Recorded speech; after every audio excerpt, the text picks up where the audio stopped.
Hey guys, it's 2018 and I'm feeling much stronger. Okay, for those of you who probably are not playing the game, I'm playing this game called Xenoblade Chronicles 2, and it's a great JRPG. If you've ever played any of the Xenoblade games, it has a very different take on the battle system and everything. I'm not going to talk about that today, but basically I really like how it's not just British actors, but there's also Scottish and Irish voice actors too, and it's pretty funny. I like it a lot.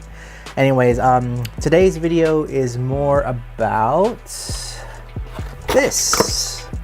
I finally built my Gyrados Megaconstrux set. Megaconstrux, it's technically, I mean, it's a Lego set. It's not Lego though. It's made by the same company that does like Mega Blocks and all of that. In the specific line, they make stuff for Halo, Teenage Mutant Ninja Turtles, and they also do stuff for Pokemon. It's also owned by Mattel, so that's interesting that it's a subsidiary of Mattel. Mattel has been in the game for a long time. I've actually learned a lot about the company Mattel from this great documentary that you should watch if you like toys, called The Toys That Made Us. I think that's what it's called. It's on Netflix right now. There's 4 episodes. The first episode is about Star Wars and the beginning of Kenner. Second episode is about Barbie and Mattel. Third is about He-Man, and fourth is about G.I. Joe. And there's supposed to be a total of 8, so I'm hoping to see more, like if they make like a comic book toy one, because that'd be pretty tight. That's definitely something that resonates more with me, because I don't collect anything on that show. Talk about the Gyarados right here. So I mean, let's start with the box. The box is weird. I mean, it's not a great design. I got this at Target for like 20 bucks the other weekend, and I have a lot of these things, and they just sit around. I haven't had time to build them, or I'm just too lazy.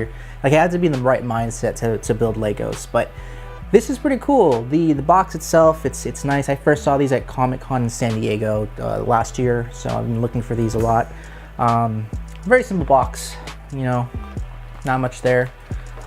It definitely, if it was licensed by Lego, you'd probably be spending like an extra $10 or $15 more for whatever thing. So I got Gyarados. I already built it, but just want to share it with you here. There it is. I'm actually very impressed by this. Very impressed by it, because it's a lot better than the other ones that I have. It has the great ball over here. That's how you catch him. You know, I used the fastball when I caught the red Gyarados, or you just farm a magic carp, splish splash until level whatever. This one is really cool. This stand, it's actually a real stand. It actually connects so that you can put it on, and then you can actually pose it around pretty good. So it's actually connected by these notches and everything. Oh. So it's nice. I like it a lot. You can turn it into like a poo. You know, a poo shape. The tail doesn't swivel, it's just a connection, but you can turn him into like a little poo. See, pile of poo. The face is really nice. Like overall, Megaconstrux it's interesting because the pieces, they're not similar to Lego, so it's kind of interesting. Like, they have things that I've never seen before in a Lego set, where it's just like they have it's just kind of weird. Like, you have to get your own Megaconstrux sets to see the difference I'm talking about. But this Gyarados, the head is what makes it really good with the fangs. You can kind of swivel a little bit, and it has the little whiskers here. You can move these little fins and stuff. Really good likeness to the actual Gyarados, and you can give them that cool snake feature.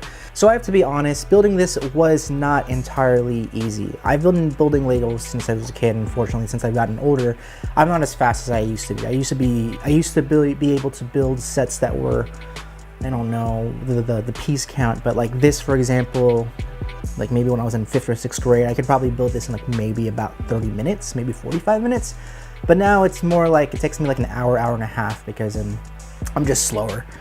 So the reason why I would say that this is a little bit harder to build is mostly because of the instructions. So the great thing that Lego has done in the past few sets, I don't know when they start doing it, but they have packaging of like bag 1, bag 2, bag 3, so forth. So when you follow along with the book, the instruction manual, you know to open up bag 1, and then like the next turn, next chapter, whatever, it's bag 2. But here, you literally just have to open all the bags, and you have to sift through everything. There is no bag 1 or 2 or whatever. It's just a free-for-all, like old school Legos. So that's why it took a while longer. So maybe that's like another reason why it took longer to like maybe it's just the way that it's just kind of organized and set for you to put together.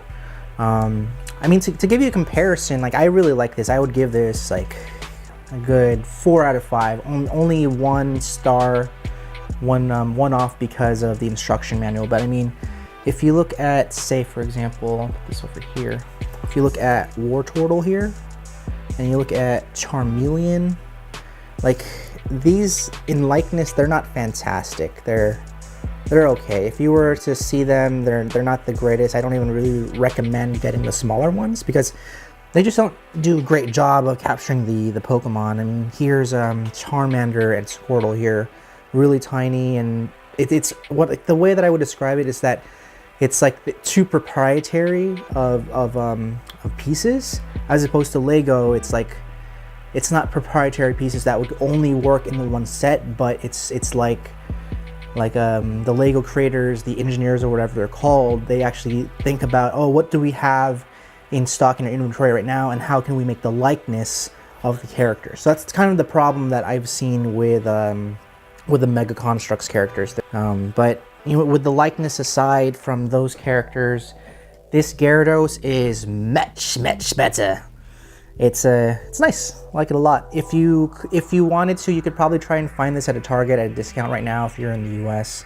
There were quite a few boxes of this, and I even picked up a Blastoise for 20 bucks too. So good prices for all of them, and I'm hoping that Megaconstrux continues to push this line out, because I definitely would like to see more of I want to get Venusaur, for example, and collect those characters, or even like a Dragonair. Or it would be cool to get the Jolteon series, but to be honest, because of the likeness of the characters, I don't really have an interest of collecting those because they just don't look good. There you have it. That's my review of the Megaconstrux characters. Before you go, I just want to share some stuff. I got some things because it's the first of the year, and they have the flea market over here at Deanne's in the Bay Area every first Saturday of the month. So I got some cool stuff. I got these Batman toys. This one's pretty interesting. I got this one here, and I got this other Batman that I like this specific series from the 90s. He's not complete, but at least I got to collect them. And I got this weird Batwoman. It was in a bag. It actually, you can't even stand up. So I got these for like $8 total. Cool big figures, you know, just to collect and everything like that. And I also got, I think I might have accidentally gotten a duplicate, but I got a Lenny and I got a Doc Riviera. And now I'm wondering, do I already have these? Did I waste money on these? But I mean, I would only know until I go to my parents' house. So I got these Kid Robot toys here. Oh, and you know, the last thing I got, I wanted to do another video, probably like more in depth, but I did recently just get my replacement for my Death statue. I got this for Christmas for Ariana, and it's a great statue, but when I opened it on Christmas Eve, it was already broken when I took it out. The hand holds a flower, and it actually broke already. So now I have like a bunch of statues, and I'm actually in the middle of trying to figure out what to pack away. I'm probably going to make another video about what I'm packing away, probably like in the next week or so, because I gotta clear out inventory here, guys. Either I sell them or I keep them or whatever. If you're wondering what's going on in the background, it's actually Marvel's Runaways. It's one of my favorite books that I've read from one of my all-time favorite writers, Brian K. Vaughan. So you should read the book. The book is really good up until Brian K. leaves. And the show, I'm on episode 6, and the show is actually really good. It captures really well what the Runaways book was. So what is it? It's teenagers with powers. So it's kind of like a revamped version of the X-Men, if you want to think about it like that.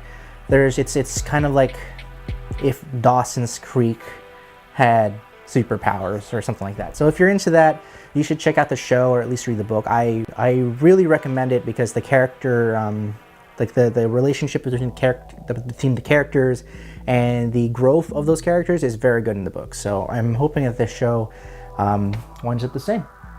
Alright guys, that's it for today. I want to thank you guys for checking out this video. Please follow me over here if you want to check out more unboxing or like packing away videos, comics, that sort of thing. I'm hoping to do less on the toys and more for comics in general. And in the future, this year, I really want to make original stories that count, that aren't just about like a toy in boxes. Check me out on my Instagram. I'm at little_nerd_busters. You can check out my toy collection there. But lately, I've just kind of been posting stories a lot. I'm trying to find a time in the week to do some photo ops so we can take some like nice artistic photographs of my toys and figures. Until next time, see you later, guys.